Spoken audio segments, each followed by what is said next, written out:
Hola a todos, bienvenidos a esta primera clase de una serie de clases en línea que hemos preparado como apoyo a los docentes que van a presentar su examen de admisión 2020.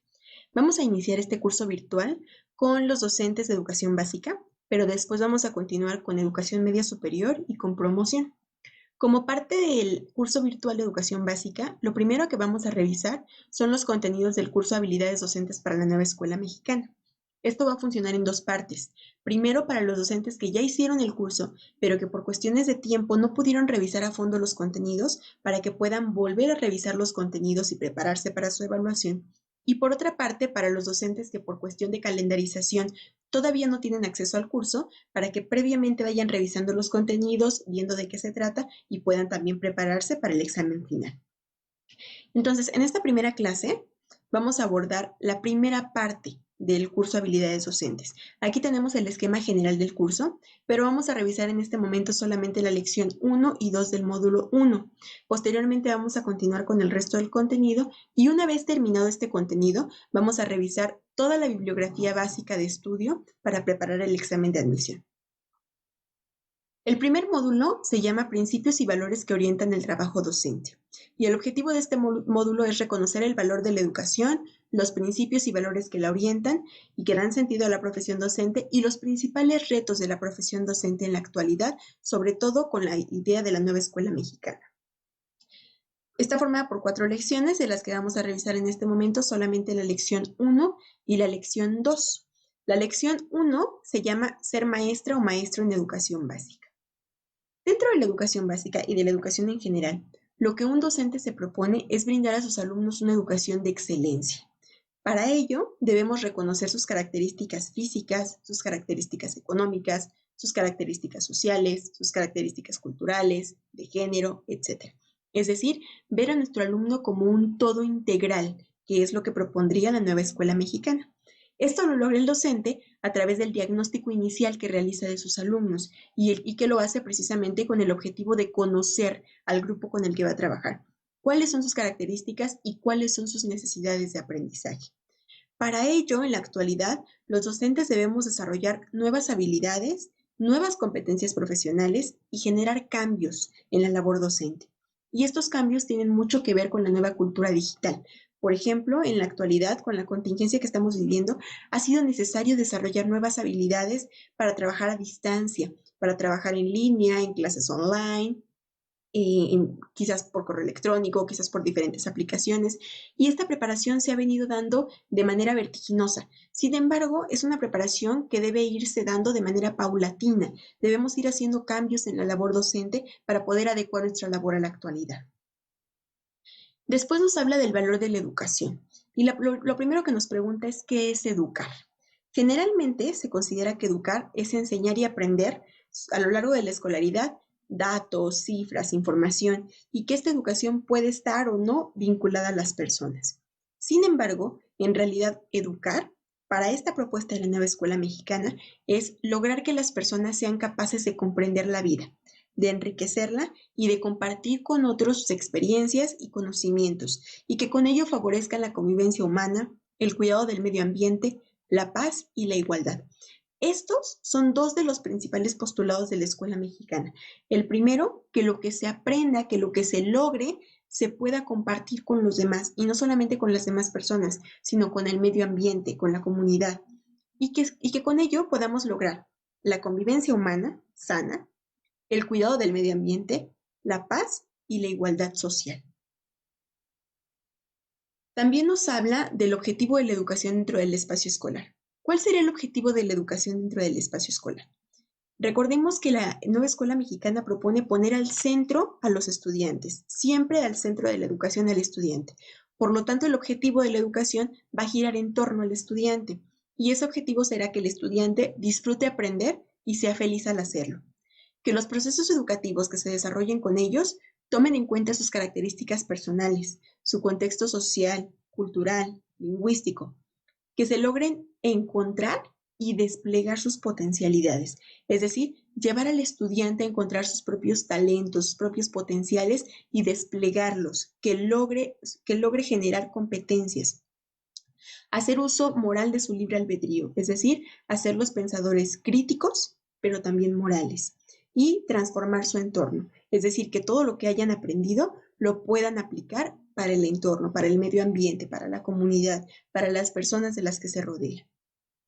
Para lograr ello, los contenidos curriculares que encontramos en los planes y programas se quedan cortos para este nuevo objetivo de la educación, por lo que estos contenidos curriculares deben combinarse con el contexto de los estudiantes, es decir, con las tradiciones de su comunidad, con las costumbres de su comunidad o de su familia, con sus propias vivencias, con su experiencia, con lo que ellos conocen, con lo que viven todos los días dentro de su vida normal, de su vida habitual, de su comunidad, del pueblo donde vivan, de la ciudad donde vivan.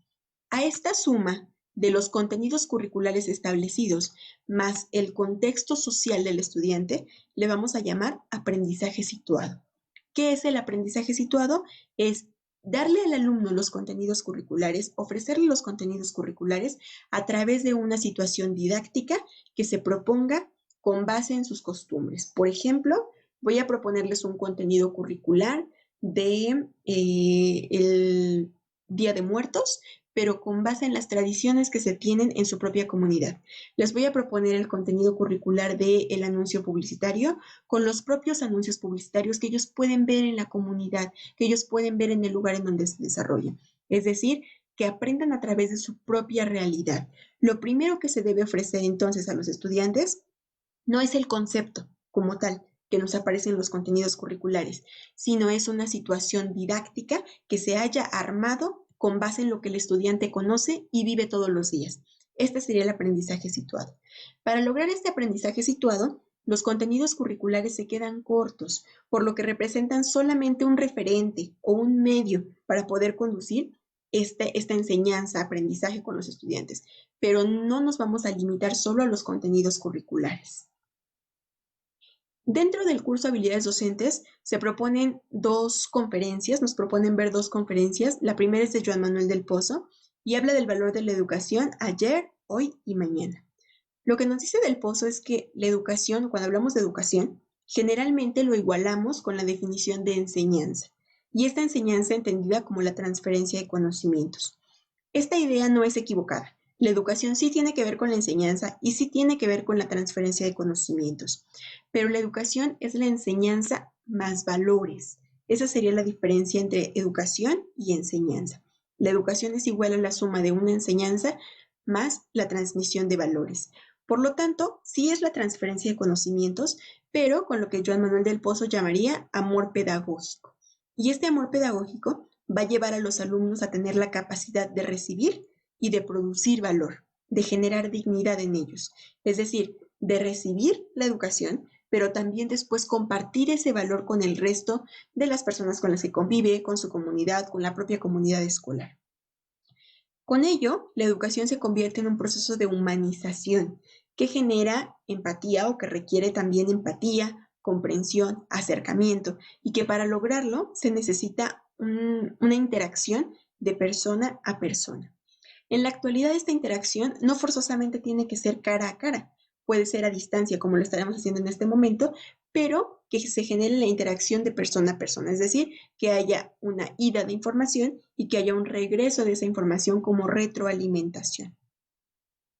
La segunda de las conferencias es de Ken Robinson y se llama ¿Por qué el sistema educativo es anacrónico? De acuerdo con Robinson, el sistema educativo es anacrónico. Aquello anacrónico es lo que no corresponde a la actualidad, lo que ha quedado atrasado e incluso obsoleto de la actualidad que estamos viviendo. Ken Robinson menciona que la educación actual no corresponde con la actualidad que estamos viviendo y no corresponde en tres sentidos, en el sentido económico, en el sentido cultural y en el sentido personal. ¿Por qué?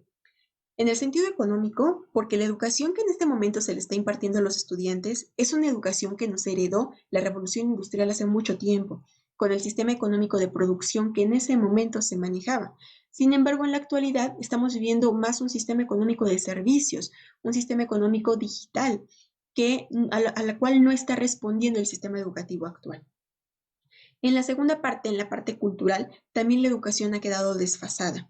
En la actualidad lo que más escuchamos es la cultura digital por todas partes. Sin embargo, la educación actual no está respondiendo, no está cubriendo las necesidades de esta educación digital o de esta cultura digital. Y hoy más que nunca lo podemos ver con las complicaciones a las que nos enfrentamos para poder trabajar con nuestros alumnos a distancia. Y finalmente, en la parte personal, las personas consideran que cuando invierten más en educación van a obtener una mayor ganancia una vez que hayan concluido esa educación.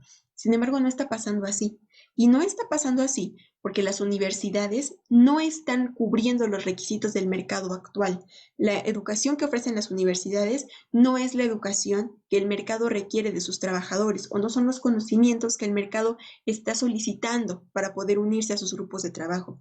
Por eso es que las personas, aunque se hayan preparado más, no consiguen los mejores empleos, porque esa educación que ellos tienen no está respondiendo al mercado laboral actual. Y entonces se convierte en un fracaso personal que el sistema educativo está dejando también en México al no darle a las personas un mayor acceso al mercado laboral equitativo o equivalente a la información que están recibiendo en la educación que están ellos pasando en las universidades. Después se nos muestra un informe del INEE, que es el informe 2019 de la educación obligatoria en México. El objetivo de este informe es describir hasta qué punto se garantiza en México el derecho humano a la educación de calidad para todos.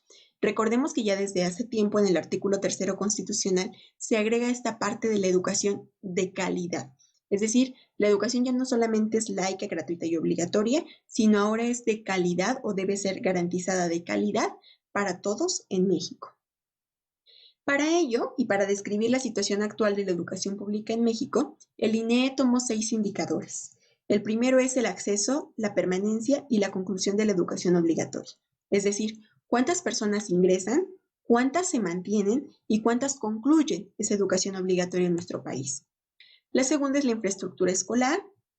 La tercera son los materiales y los métodos educativos que tenemos en México. La siguiente es el personal docente y directivo y cómo ellos se organizan dentro del espacio escolar. La siguiente es el derecho de adquirir aprendizajes relevantes. Y por último, el derecho a la equidad en la educación. Como parte del primer punto del acceso a la permanencia y la conclusión de la educación obligatoria, este informe nos muestra que en México las escuelas públicas, es decir, aquellas escuelas gubernamentales, cubren el 85% de la educación preescolar, el 90% de la educación primaria y secundaria y el 80% de la educación superior, lo que quiere decir que el resto de los porcentajes todavía debe ser cubierto por la educación privada en México, por lo que la educación obligatoria en México o la cobertura total de la educación obligatoria en México todavía no se logra.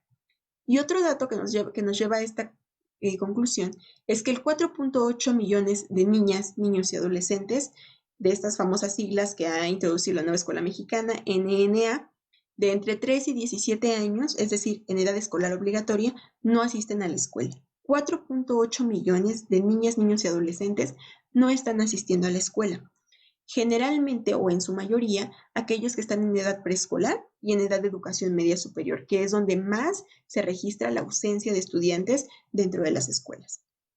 Por otra parte, se puede considerar que la asistencia a la educación primaria de los niños, niñas y adolescentes entre 6 y 11 años, es decir, en edad primaria, es prácticamente universal.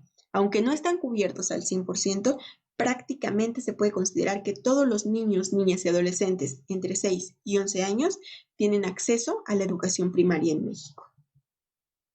Acerca de la infraestructura escolar. Como todos sabemos, para que la educación pueda ser realmente de calidad, se requiere que haya espacios adecuados y que estos espacios favorezcan el desarrollo de las comunidades escolares. Es decir, que por un lado influyan positivamente en el desarrollo de los estudiantes y que por otro lado permitan el desarrollo laboral de los docentes y los directivos. Sin embargo, ¿qué se ha encontrado en México? En México, el 31% de las escuelas tiene daño estructural, que puede venir, sí, del sismo que sufrimos en México todavía, o que puede ser un daño provocado por el paso de los años en las escuelas. El 33% de las escuelas tienen una estructura atípica, es decir, son espacios que originalmente probablemente no estaban destinados para ser una escuela, que con el paso del tiempo, por las necesidades de crecimiento sociodemográfico, se vieron obligados a convertirlos en escuelas. El 55%, es decir, más de la mitad de las escuelas en México, tiene carencias de accesibilidad. ¿A qué nos estamos refiriendo? No solamente a aquellas personas con una discapacidad física, por ejemplo, silla de ruedas, sino también a los niños con necesidades educativas especiales dentro de estas escuelas. 55% de nuestras escuelas tiene carencias para la accesibilidad de nuestros estudiantes. Y el 63% de las escuelas, mucho más de la mitad de las escuelas, no tiene acceso a Internet. Puede ser porque son escuelas de alta marginación, porque son escuelas alejadas en las comunidades rurales, pero también muchas de las escuelas todavía no consideran el Internet como una herramienta necesaria para el aprendizaje en el aula. Entonces tenemos 63% de las escuelas todavía sin una conexión a Internet. Estos daños o estas fallas dentro de la infraestructura escolar se observan sobre todo en las zonas rurales y en las zonas de alta marginación de México. Sobre los materiales y los métodos educativos y concretamente sobre los libros de texto gratuitos y la cobertura de estos libros en las escuelas, el INEE encontró que el 71% de los preescolares tienen sus libros de texto gratuitos, mientras que el resto puede ser que los libros de texto nunca lleguen o que lleguen demasiado tarde en el ciclo escolar y que ya no sea posible aprovecharlos. En cuanto a primaria, solamente el 62% de las primarias tiene este material para poder trabajar con los alumnos. Es decir, poquito más de la mitad de las primarias solamente son las que están recibiendo sus libros completos y en tiempo para poder iniciar con el trabajo con ellos, con los estudiantes. También dentro de los materiales y los métodos educativos, pero ahora por la parte docente, el INEE encontró que las orientaciones para desarrollar competencias que se encuentran dentro de los planes de estudios son insuficientes e inconsistentes para los docentes. Es decir, que no se ofrece a los docentes la guía y el acompañamiento para que ellos puedan cristalizar dentro del aula el enfoque pedagógico. Los planes de estudios no están desarrollados completamente, no ofrecen las orientaciones a los docentes para que ellos puedan desarrollar su labor docente dentro del aula. Esto lleva a los docentes a tener que conseguir sus propias herramientas, tanto de profesionalización como herramientas didácticas para poder consolidar las competencias en sus estudiantes. En cuanto al derecho a la equidad en la educación, lo que encontró el INEE es que hay 188,000 comunidades rurales en México que atienden a 7 millones de niñas, niños y adolescentes y que se encuentran en dispersión geográfica. ¿Qué quiere decir esto? Que están alejadas de las zonas urbanas o de las zonas metropolitanas de nuestro país. Y esto lleva a que la mayoría de estas comunidades ofrezcan el servicio de la educación a través de escuelas multigrado, es decir, escuelas que juntan 2 o hasta 3 grados dentro de un mismo salón. Y estas escuelas multigrado representan el 32% de todas las escuelas en México. Es decir, son una cantidad importante de escuelas las que están manejando esta modalidad de educación. Esto quiere decir que los esfuerzos del Estado por llevar la educación a las comunidades rurales todavía son insuficientes. Todavía no se logra la cobertura en todas las comunidades rurales y zonas marginadas en México. Lo que esto provoca es que en las escuelas multigrado no se puedan tomar en cuenta las particularidades del estudiante, es decir, lo que comentábamos al principio, sus características físicas, culturales, sociales, etcétera, porque tenemos estudiantes de diferentes niveles en un mismo salón y por lo tanto sus particularidades son distintas. Y esto deriva en dos grandes bloqueos del sistema. El primero, la discriminación sistémica, es decir, que el propio sistema está generando una discriminación sobre los niños que reciben este tipo de educación. Y el segundo, una inequidad en la educación, porque los estudiantes de estas 188,000 comunidades rurales no reciben la misma educación que los estudiantes que tienen acceso a una escuela dentro de una comunidad, dentro de una ciudad, por ejemplo, o dentro de una zona metropolitana. Dentro de estas dos lecciones del curso Habilidades Docentes, se proponen algunas actividades. Y digo se proponen porque, como ustedes saben, estas actividades que propone el curso no tienen que subirse a ningún lado, no las va a requerir la plataforma, no se las van a pedir al finalizar el curso, es decir, no son obligatorias, son más bien una propuesta de actividades que ustedes pueden ir generando y archivando en una carpeta personal que después les permite el estudio. Mi recomendación personal es que realicen solamente aquellas actividades que a ustedes les vayan a servir para estudiar en el futuro y del resto del contenido del curso hagan sus propias notas, sus propios esquemas, utilicen su propia técnica de estudio para poder prepararse para su evaluación. Sin embargo, les voy a dejar aquí la lista de las actividades que propone el curso, porque si a ustedes les sirve desarrollarlas, adelante. Y si no, elijan solamente aquellas que sean importantes para ustedes y lo demás pueden estudiarlo bajo su propio ritmo de aprendizaje. Entonces, dentro de las actividades que propone este curso están escribir en un procesador de textos, lo que significa ser maestra o maestro en educación básica para ustedes, elaborar una tabla con frases o fragmentos sobre el valor de la educación y los retos que enfrentan las maestras y maestros, responder algunas preguntas sobre el sentido de la educación y el valor de la educación. Con base en el texto, en el informe que presentamos ahorita, responder a ciertas preguntas que estas sí pueden ser importantes responderlas y llevarlas a la reflexión. Y por último, elaborar un mapa conceptual sobre el valor de la educación y los principales problemas que enfrenta México para garantizar el acceso, la permanencia y el logro educativo. Finalmente, para evaluar lo que hemos aprendido en estas dos lecciones, voy a dejar aquí abajo del video un examen y un simulador. El examen es sobre lo que revisamos en el video y ese está diseñado por mí para que vayamos viendo qué es lo que aprendimos en estas dos lecciones.